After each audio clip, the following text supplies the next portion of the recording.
orang ruhnya sudah bagus, maka Rasul juga nggak melarang orang untuk pakai pakaian yang bagus. Yang aku bermasalah adalah ketika itu dijadikan sebagai gengsi. Kenapa itu dijadikan sebagai gengsi? Karena kamu nggak punya apa-apa, mohon maaf. Karena kalau kamu sudah punya sesuatu di dalam dirimu, itu kamu bawa kemana-mana. Karena dia nggak perlu membuktikan pada siapapun. Semakin orang itu punya ilmu, dia semakin simple. Karena dia nggak merasa memerlukan apapun. Karena dia sudah cukup dengan ilmunya kan gitu kan. Betul. Nah, pun kalau ada orang-orang kayak gitu berpakaian sesuatu yang berpakaian dengan yang rapi, berpakaian dengan yang bagus, itu orang akan memaklumi.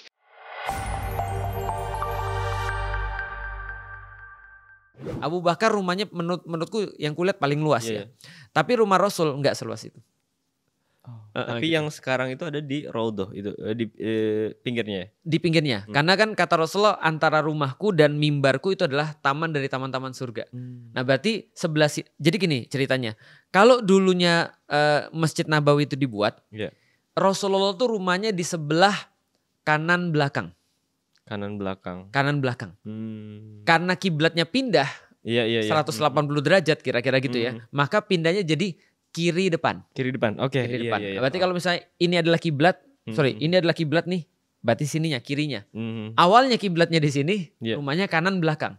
Jadi Rasulullah tuh dulu rumahnya di belakang masjid. Sebelum pindah kiblat. Setelah pindah kiblat jadinya di depan masjid. Nah, makanya antara rumah beliau dan mimbar karena di depan itu adalah Raudhah. Nah, jadi itu rumahnya beliau tuh. Dan di situ itu kompleks perumahan juga, kompleks perumahan istri-istri beliau dan kompleks perumahan Ali juga ada di situ dan beberapa sahabat-sahabat yang lain. Dulu itu berarti kalau batas akhir dari rumah Rasul ya ke ujung dari area masjid itu sampai yang sekarang Raudhah gitu. Raudhah, gitu. Mimbar. Jadi kecil banget dulu. Kecil ya. Kecil. Dan itu pilar-pilar itu sekarang ya menjadi tanda kan ya. Jadi pilar-pilarnya beda dengan pilar-pilar yang dikasih nama dan itu dulunya pohon-pohon kurma. Jadi pohon-pohon kurma lalu ditaruh di situ lalu kemudian ya udah dibangun masjid. Jadi wilayah Rasul dulu itu wilayah yang nggak ada atapnya. Yang nggak ada atapnya karena atapnya di depan kan. Pas dipindah ya diganti depannya jadi ada atap, di belakangnya nggak ada atap. Iya. Ya tapi kalau di Resapi itu kan sebetulnya peradaban Islam pun bahkan terbentuk dengan ada support ruang yang seperti itu yang tadi kita ceritakan. Dan jangan-jangan kita itu bisa naik gara-gara kita itu nggak mikirin banyak tentang masalah fisik. Iya nggak sih? Iya. Apa yang mau dipikirin? Sebentar, coba bayangin ya. Maintenance masjid. Di masjid kita perlu minimal 30 juta per bulan untuk maintenance masjid. Mulai dari karpetnya harus divakum. Lalu kemudian kadang-kadang dicuci, lalu kemudian maintenance lampu, lalu kemudian maintenance AC dan segala macam sebulan 30 juta. Maintenance-nya Masjid Nabawi apa? Apa itu?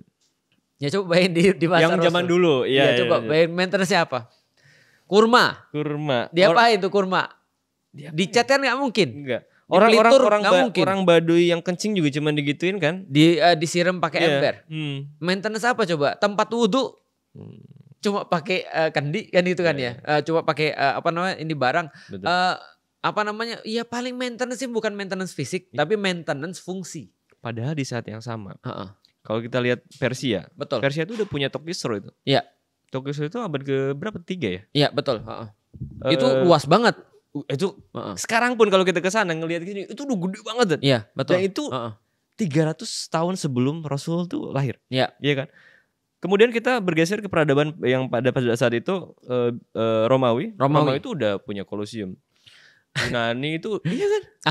Aku pergi ke kota Romawi dan aku melihat ya. Itu kota Romawi memang magnificent sih. Mereka literally punya banyak sekali bangunan-bangunan untuk menyenangkan fisik. Pemandian air panas. Iya. Sebelum pergi ke pemandian air panas ada tempat gantinya sendiri. Ajib. Jadi setiap ada ruang ganti, ada ruang air panas, ada ruang pijit. Ada kemudian ruang menyaksikan itu dari atas dan segala macam. Bilang memang mereka berfokusnya pada kenikmatan fisik sih. Nah, dan itu beda dengan Islam ya. Karena setelah Persia mereka bermewah-mewahan. Romawi mereka bermewah-mewahan. Lalu muncul peradaban Islam. Yang peradaban itu antum bilang dalam buku itu peradaban kota ya. Kalau Islam itu peradaban ruh sebetulnya. Kalau aku nggak maksudnya. Kalau orang-orang hari ini kan peradaban fisik, peradaban barang. Betul. Sementara Islam itu kan lahir dengan sesuatu yang sifatnya bukan barang. Iya. Ya. Makanya cuma kotak-kotak itu ya. Kotak-kotak, iya kotak-kotak peradaban. Ka'bah kota, itu. Masjid Nabawi kota. Ya tipologi bangunan-bangunan Timur Tengah itu kan merespon alam kan memang kotak gitu. Oke. Pada saat itu. Dan nggak perlu yang macam-macam. Nggak perlu yang macam-macam. Gitu. Tapi peradaban ruh. Peradaban ruh. Jadi menarik. Pertanyaan sederhana. Bagaimana mungkin seseorang itu bisa untuk mengakses ruh kalau mereka senantiasa sibuk dengan urusan fisik? Ajib. Gimana ya? Kan? Bener, Sulit kan? Sulit. Makanya Islam punya cara untuk bisa fokus pada ruh dan lebih untuk tidak peduli pada fisik. Sebentar lagi bulan Ramadan. Setidaknya pada saat itu kita disuruh untuk mikir. Iya. Makan lu kan biasanya kan 3 kali nih. Iya. Bisa nggak usah mikirin dulu. Nah, jadi konsepnya tuh bukan kita itu nggak makan. Tapi konsepnya adalah lu fokus ke sini. Iya. Sehingga lu harusnya tidak terlalu peduli pada sini. Tapi kalau sekarang kita fokus tidak makan. Iya. Paham gak sih? Ramadan adalah bulan menahan. Yaitulah menahan dari lapar dan haus. Amun kenapa sih lo harus fokusin ke situ? Padahal menurutku sih sederhana sih. Ramadan adalah bulan untuk fokus pada Quran. Ramadan adalah bulan untuk fokus pada apa yang pengen kamu dapat dengan koneksimu dengan Allah. Iya. Jadi bisa gak sih kita ganti fokusnya jangan yang susah. Paham gak sih maksudnya? Gitu kan. Nah kalau fokusnya pada susah orang bilang bisa mati kita gak makan. Tapi pertanyaannya di barat orang-orang terbiasa gak sih? Karena dia mau ngejar sesuatu lalu dia lupa makan. Aku rasa orang barat biasa. Iya. Biasa gak sih orang barat ketika contoh misalnya ya. Untuk bisa mengejar sesuatu dia gak nikah-nikah. Biasa banget. Biasa. Nah itu kan artinya bisa. Untuk fokus pada sesuatu lalu meninggalkan perkara-perkara yang kita suka. Iya. Nah artinya itu menurutku peradaban ruh yang dimaksud. Iya. Yes. Gitu. Ruang-ruang yang melahirkan peradaban ruh. Bukan ruang-ruang yang bukan ruang-ruang mewah yang kemudian kayak memanjakan manusia dengan fisiknya. Dan melalaikan. Dan betul. Bahkan itu bisa jadi indikator satu peradaban decline itu kan gitu. Ketika bermewah-mewahan sampai lupa hal-hal yang prinsipil dalam hidup. Semangat perjuangan. Ya. Itu kan matinya gara-gara apa? Munculnya kesenangan baru yang mengalihkan itu. Betul. Aku kemarin dengar ada satu meme, aku juga agak tersinggung dikit sih. Bukan tersinggung, aku merasa agak jadi kayak bodoh gitu. Karena dia bilang gini. Dia bilang seumur hidup peradaban manusia. Baru kali inilah manusia itu hidup di tahun-tahun ini dia bilang. Di tahun-tahun ini manusia itu hidup lebih mewah daripada raja pada zaman dulu. Paham gak maksudnya? Gimana tadi? Antum coba bayangin ya. Di zaman Renaissance, raja-raja pada zaman itu kita bisa hidup lebih mewah daripada mereka. Contoh, mandi air panas. Iya benar ya. Baju berapa banyak? Iya. Kasur. Maksudnya, jadi semewah apapun ya raja zaman dulu, kita sekarang hidup lebih mewah daripada itu.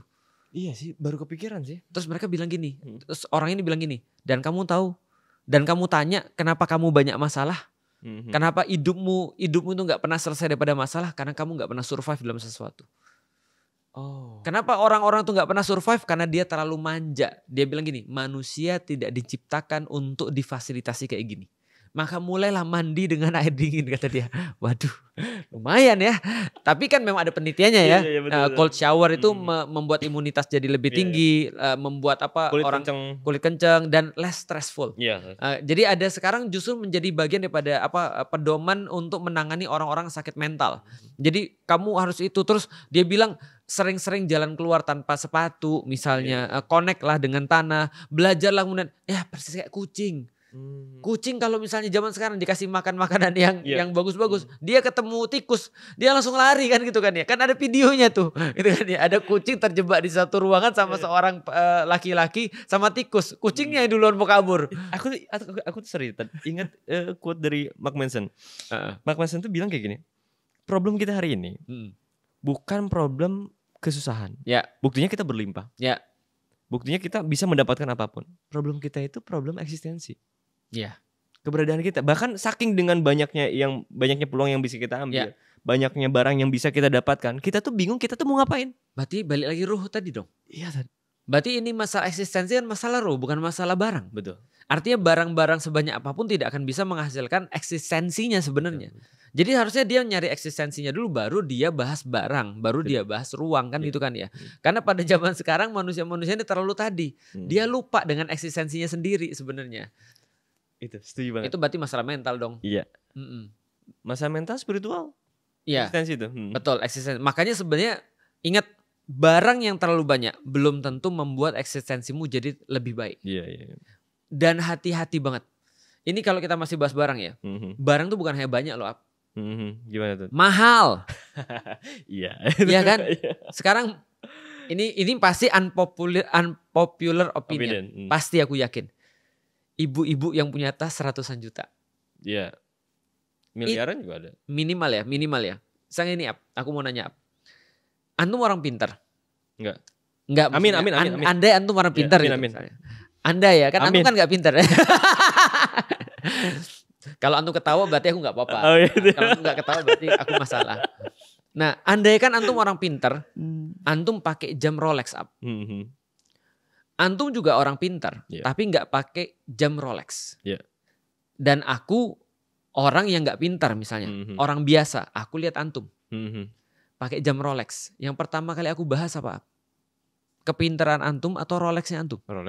Rolex, karena itu yang terlihat dong. Iya. Limited edition nih. Maka orang-orang ya, sorry nanti aku sambung biar lengkap ininya apa namanya sistematika cara penyampaiannya. Berarti yang pertama kali dilihat adalah Rolexnya antum.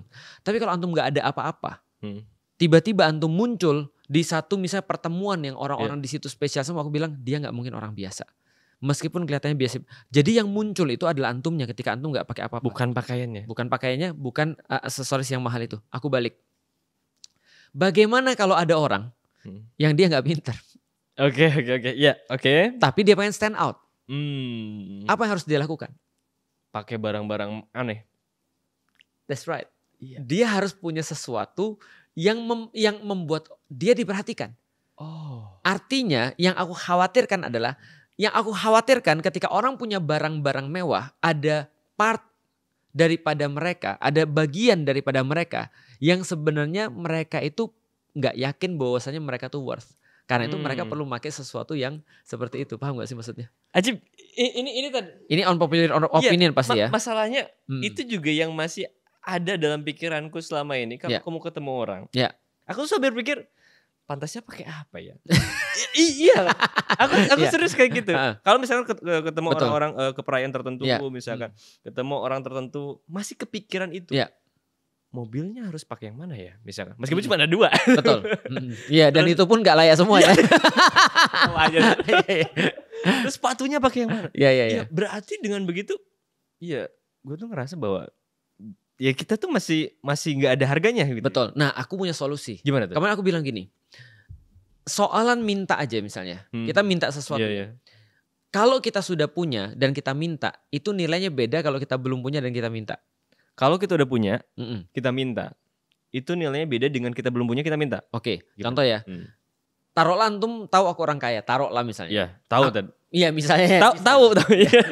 Terus aku bilang gini, pinjam duit 20.000 dong. Oke. Antum akan bilang, ini Ustadz. Dan antum gak ada pikiran apa-apa. Pasti kemudian karena dia lagi gak bawa uang, dia minjem uangku. Aku bilang, lu ada 1 juta gak beliin dong yang ini aku lagi gak berduit. Antum gak ada pikiran apa-apa. Tapi kalau aku gak punya, terus aku minta, kira-kira pikirannya apa? Pasti gak seperti yang di awal kan gitu kan ya. Artinya adalah, kalau kita sudah pintar, cerdas, berilmu, punya skill, lantas kita pakai pakaian-pakaian yang misalnya contoh yang lebih daripada biasanya atau yang aneh, itu tidak akan semasalah ketika ada orang yang gak punya apa-apa lalu sudah menikmati itu. Ini kan peradaban ruh. Artinya apa? Artinya kalau orang ruhnya sudah bagus, maka Rasul juga gak melarang orang untuk pakai pakaian yang bagus. Yang aku bermasalah adalah ketika itu dijadikan sebagai gengsi. Kenapa itu dijadikan sebagai gengsi? Karena kamu gak punya apa-apa, mohon maaf. Ini dalam sini potong ini videonya. Ya mohon maaf banget ya, kan gitu maksudku. Karena kalau kamu sudah punya sesuatu di dalam dirimu, itu kamu bawa kemana-mana. Makanya ada orang bilang kan, ini kita gak bahas syari dan gak syari ya. Kenapa sih pengusaha-pengusaha, lu lihat gak sih ada meme orang pergi ke bank. duit tabungan 100.000 pergi ke bank. Bajunya bagus banget tuh. Iya kan? Sampai bawa tas segala macam. Padahal duitnya 100 juta gitu kan. Iya. Orang yang punya duit 1 miliar. Mulai tuh agak nyeleneh tuh. Itu kan ya. Orang punya yang paling parah. Orang punya duit di atas 10 miliar. Itu pakai celana pendek, pakai kaos. Iya makanya. Karena dia gak perlu membuktikan pada siapapun. Benar ya. Semakin orang-orang itu, aku lihat ya. Kalau termasuk di dunia ilmu ya. Semakin orang itu punya ilmu dia semakin simpel. Karena dia nggak merasa memerlukan apapun. Karena dia sudah cukup dengan ilmunya kan gitu kan. Betul. Nah pun kalau ada orang-orang kayak gitu berpakaian sesuatu yang berpakaian dengan yang rapi, berpakaian dengan yang bagus. Itu orang-orang kan orang kan memaklumi. Jadi kira-kira gitu. Nggak seperti orang-orang, aku mau kasih contoh yang sederhana. Gimana? Kalau ada orang yang nggak punya uang, tiba-tiba dia naik mobil mewah untuk menunjukkan bahwa sesuatu, orang akan bilang, alah ingat gak 2,5 juta dapat Pajero. Oh iya. Ingat kan?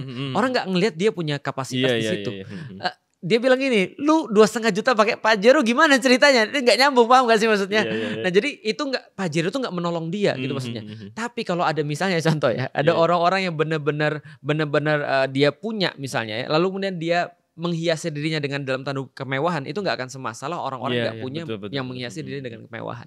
Balik lagi ke ruh sih sebenarnya. Betul. Jadi ruhnya tuh ditinggiin dulu. Kalau sudah ditinggiin maka semuanya jadi kebaikan. Iya. Tapi kalau ruhnya nggak tinggi, semuanya jadi fitnah. Betul.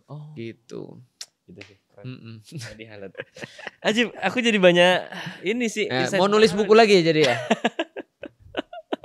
Oke, Ustaz ini kayaknya udah kepanjangan ini. Jadi santai. Iya, ini pertanyaan terakhir dan pamungkas sebelumnya. Siap. Terkait dengan rumah. Tadi kita udah belajar tentang barang. Ruang, behavior. Taruhlah kita udah bisa mencapai itu. Kita bisa tenang dalam hidup. Pertanyaannya, nek wes tenang mengopo gitu. Oke. Gitu. Ya. Problemnya yang selalu kita bilang di pertemuan keberapa tuh ya, yang kita di taman itu ya. Kita kan sudah menyimpulkan bahwa ada beda antara nyaman, tenang, sama bahagia. Iya. Kita harus tahu bahwanya fase emosional itu cuma sampai tenang. Tapi kalau kita cuma mencukupkan pada fase emosional, maka kita bukan termasuk manusia yang sempurna. Iya. Karena faktanya manusia perlu untuk menyembah sesuatu. Yes. Maka harus naik setelah tenang pada level bahagia. Di titik itulah kita akan lanjutkan pada pembicaraan berikut. Bagaimana tenang ini sampai kepada bahagia. Itu teman-teman semua ya, terima kasih udah nonton sampai. Tetap nonton dong. Iya. Aku lihat udah bagus banyak nonton. Iya. Insyaallah kita lanjut di mungkin episode pamungkas ya besok gitu ya. Iya, bisa jadi episode pamungkas. Tenang dan kebahagiaan. Ya. Mudah-mudadan banyak manfaatnya. Ustaz terima kasih banyak sudah datang di. Karena kata orang-orang yang nyuting dia bilang ini episode sampai berapa sih Ustaz? Nggak tenang-tenang hidup kita. Hidup lu nggak tenang, hidup kita sudah tenang. Iya. Terima kasih banyak ya teman-teman. Terima kasih banyak ya yang sudah nonton, yang kru di sini juga masya Allah luar biasa. Yang mudah-mudahan ada banyak yang bisa kita petik. Mudah-mudahan kita berharap bahwa dalam hidup kita bisa mencapai minimal tenang dulu. Minimal tenang dulu. Atau belum nyaman. Nyaman dulu. Nyaman tenang ya. Ya konsultasi lah sama tukang bangunan gimana caranya nyaman ya. Tapi ingat ya nyaman tuh tetap perlu uang sih. Kalau tenang nggak perlu. Iya. Gitu kan. Apalagi bahagia. Ya insyaallah Ustaz terima kasih ya. Kita tutup. Assalamualaikum warahmatullahi wabarakatuh. Waalaikumsalam warahmatullahi wabarakatuh.